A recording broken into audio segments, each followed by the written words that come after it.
Welcome to the first episode of a series I want to call Reverse Deck Techs. Now, what I mean by that is I'm going to show you guys a rough draft of a deck I have right here, and I need your guys' help, kind of like on Friday Night Deck Reviews where you guys come in clutch in the chat with some crazy card suggestions and overall deck strategy upgrades that make the deck so much better and makes the player go, oh my god, Nick's Lotus' community is so smart.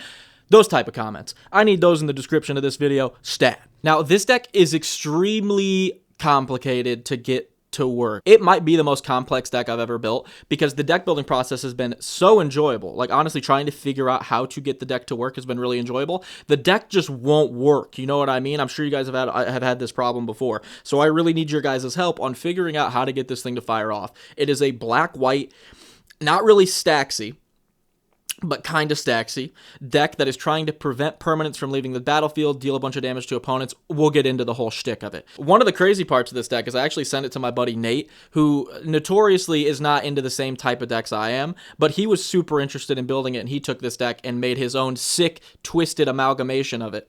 And after I asked him what he had done to my child, he sent me this clip from Fight Club.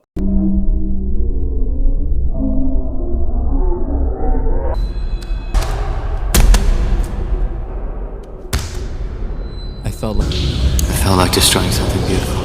So that's concerning. But if all this sounds interesting, let's actually get into the deck. So make sure to like, comment, subscribe, hype. I guess that's a new thing. And let's talk about the commanders. That's right, there's two of them. It is a background commander, which I guess is one of my biases as well. So we're crushing biases still, even in reverse deck tech, because I'm not a big fan of the background commanders. These two, though, pretty interesting. So let's talk about it. So we're going to try to do it this way instead of doing the top down going through cards. I just want to try it. This seems like a good video to see if this format ends up working. My camera loves to not focus on me when I'm off to the side. So we'll see if it's focused on me right now or if it's completely blurry. Let's talk about the commanders. The creature side of this duo is Servok Deathbringer, being 3 and a black for a 3/4. At the beginning of each player's turn, that player will lose X life equal to Servok's power if no permanents left the battlefield. That's right. None of your opponent's creatures, none of your creatures, none of your lands, none of your opponent's lands, none of those treasure tokens, no clue tokens. If nothing leaves the battlefield, you will take Servok's power. How incredibly difficult is that to get to fire off? Ridiculously difficult. The entire deck is based around trying to get that to fire off, which is why the build is so much fun to me, but it's also why the build isn't working too good. Now, the background we chose is Noble Heritage, being 1 and a white for a legendary enchantment. Commander creatures you control have, when this creature enters, or at the beginning of your upkeep, each player may put 2 1/1 counters on a creature they control. For each opponent who does, you gain protection from that opponent until your next turn. So we get to buff up Servok and gain protection from any opponents that choose to give the 1/1 counters to their creatures.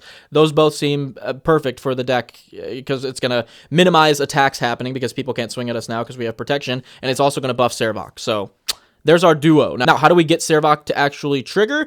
We have a lot of different lanes of thinking here. That's why I need your guys' help, because I'm getting pulled a ton of different directions with this deck. This is going to be a whole lot more casual. I don't even have the deck organized right now, so we're just going to kind of go through it, and I'm going to talk about some of the talking points that I want to talk about, all right? So one of the first things that we have to do in this deck is make sure that a permanent leaves during our turn, because that's incredibly important, because Servok can make us lose health as well. So if we get him big enough with Noble Heritage, he runs the risk of KOing ourselves, and trust me, the 3 games that I've played with this deck, I've KO'd myself twice with the commander. So getting one of these effects that can guaranteed get a permanent to leave during our turn so we don't get hit by Servok is incredibly important. So I guess one of the first things I want to talk about are the ways we run in the deck to have a permanent leave during our turn so we don't get life loss from Servok.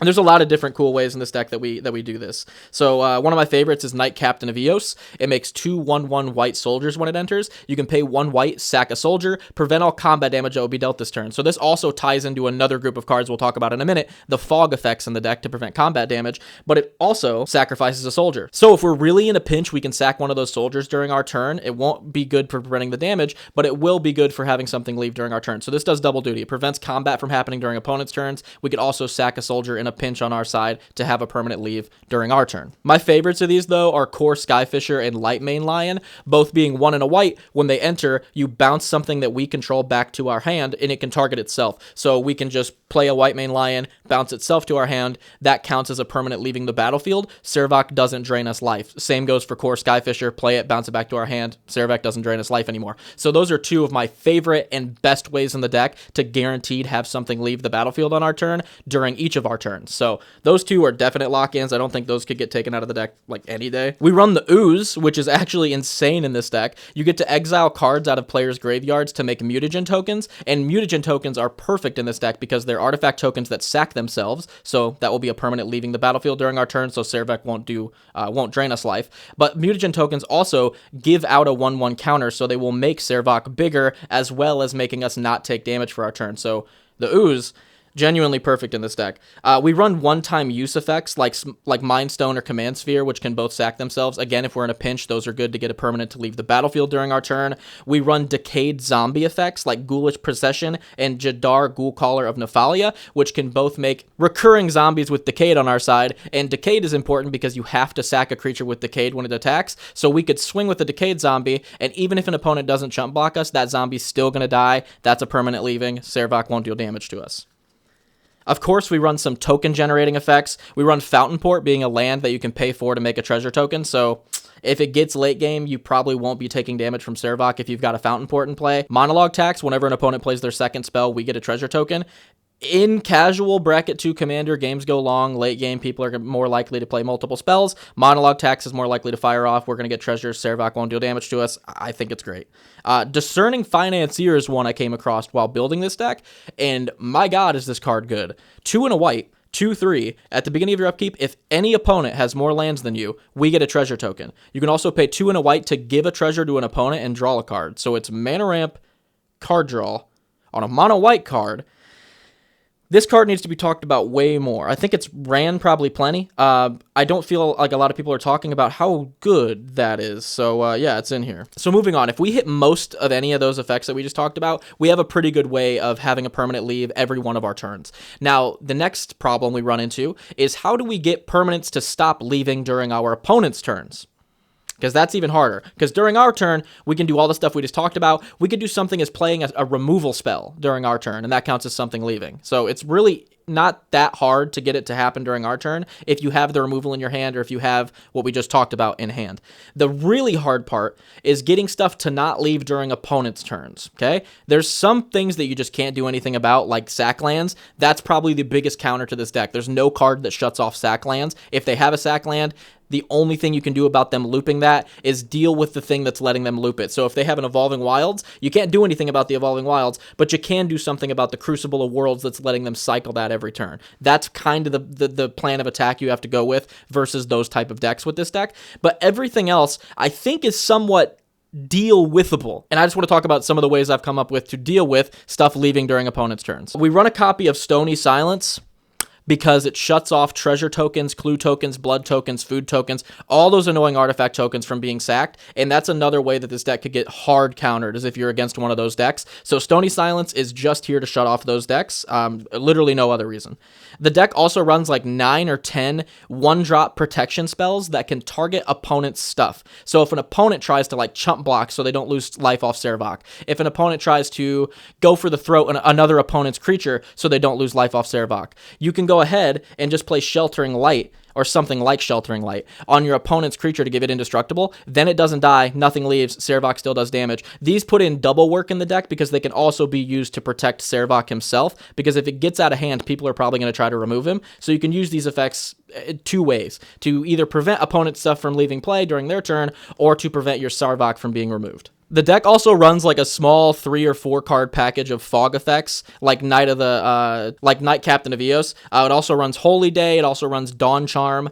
These are just to prevent combat damage from happening during opponents' turns. Okay, we're not going to be using it on ourselves. I mean, sometimes you can, but most of the time we're going to be using it so that chump blocking doesn't happen. Someone swings with a big creature, someone throws a 1/1 in front of it. Yeah, no, Holy Day, nothing dies, nothing leaves. Servak's going to go ahead and shoot you for the damage. Now, how amazing is that? I don't honestly know. That's kind of of the point of the reverse deck tech here. I'm not sure how good the fog effects actually are. In my heart of hearts, I'm feeling like they're pretty good. You know what I mean? They're preventing combat damage, they're preventing any chump blocking from happening, and they can also prevent people from swinging at us, which I think is, you know, doing double work. We also run Orim's Chant and Silence, which can prevent players from playing spells during their turn. I think this could be good to like stop someone from playing like sack outlets if you suspect they're going to be playing that turn. If they already have a board state where they have no way of having a permanent leave the battlefield that turn, you might just play it at the beginning of their turn to lock in the fact that they have nothing to leave battlefield that turn, and then follow it up with a Holy Day in case they try to get an attack to chump block. There's just so many different ways to think about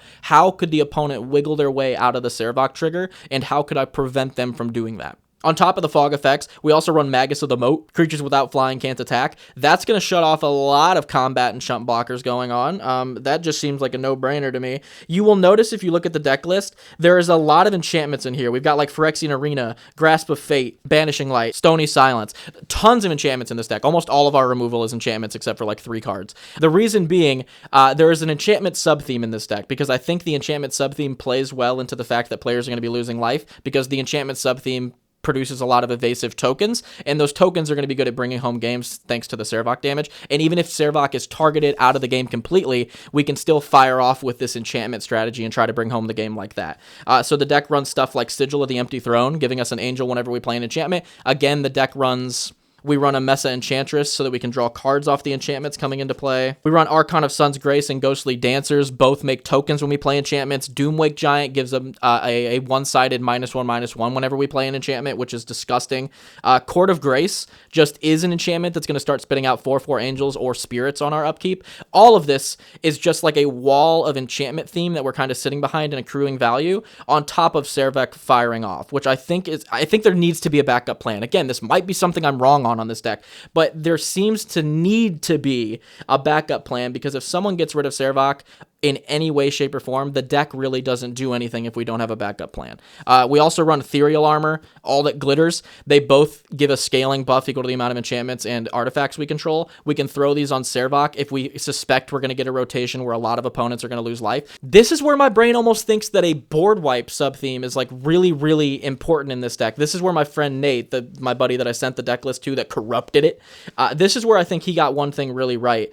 His list runs a lot of board wipes, but it also runs a lot of Armageddon effects, because his whole strategy is, if I can wipe the board and I can wipe the lands off the board and I can keep Servok around, you guys are all pretty much dead, because it's going to take you way too long to set up, and not only set up, but set up a board that's able to have a permanent leave in the amount of time that it takes to for Servok to drain you. Not going to happen. So his whole thing is, if I wipe everything and keep Servok, y'all are dead, which I think I need to tap into a little bit more. Maybe not the Armageddon side of it. I don't think I've swallowed that jagged little pill. I don't know if you've heard that dumbass AI song. I haven't swallowed that jagged little pill yet, but I think I do need more board wipe effects in here, because playing a 1-drop protection spell on Servok and then board wiping is very good, because then we don't lose Servok damage, because life, because a ton of permanents just left. But then opponents have to reset, which is way less likely that they'll have something to leave the battlefield to not lose life off Servok. So that's one thing I think I might need to be running more of in the list now that I think about it. But that's what I'm working with right now. I hope this made any sense at all. We're running Servok and Noble Heritage. We're using Noble Heritage to throw 1/1 counters on Servok. When Servok gets bigger, his life drain effect's going to also get bigger. And if permanents don't leave the battlefield during a player's turn, that player will lose life equal to Servok's power. So we've kind of got this life loss engine as long as we can prevent permanents from leaving during opponents' turns, which is incredibly difficult. These are all the ways that I thought of. But again, this is why this is a reverse deck tech. You guys always come in clutch with crazy suggestions. So I need your guys' help on this deck bad. I've played it, like I said, 3 times. 2 of the matches I ended up KOing myself. The 3rd match, I think I ended up getting knocked out first because I ended up draining myself for so much life. So it is actually difficult to not lose life during your turn, but that's kind of why I added like the ooze type effects and the financier type effects, because those seem like necessities. In the first 3 games, I wasn't running those, and I also wasn't running the Decayed Zombies. So I do want to give this deck another go. I'll probably hit up the Discord and see if you guys want to play so I could try it out again and see how it works with this version of it. But I still know that the deck needs tweaking and help. So that's why I need you guys here to give me some suggestions on where you think I should go with it, some of the strategies, themes, because like I said earlier, you guys always come in clutch on the live streams with crazy suggestions. This is my first attempt at I'm not going to call it stacks because it's really not stacks, but a more stacksy leaning deck, I guess. And that's kind of why I need a little bit of help with it, because right now it seems a little all over the place, and it's just something I'm not used to. So again, purpose of the reverse deck tech. If you guys liked the reverse deck tech and you guys want to see more videos like this, I've got tons of decks that I need your guys' help on. So yeah, I could definitely make more of these. If you've got any suggestions for this deck, make sure to comment them down below because that helps me out a ton. So does liking, commenting, hyping the video, all that good stuff. If you want to join the Discord, link down below. If you want to join the YouTube members or Patreon members, there we go, like all these people on screen, starts as low as $1. You can submit your decks for me to review on Friday night live stream, so there's a little incentive there. You can check out our website, nixlotus.com, for our magic tools and our merch if you want to pick up a piece of merch. And I think that's pretty much all I've got to say. So I'm going to get out of your guys' hair and check out the comments. Peace.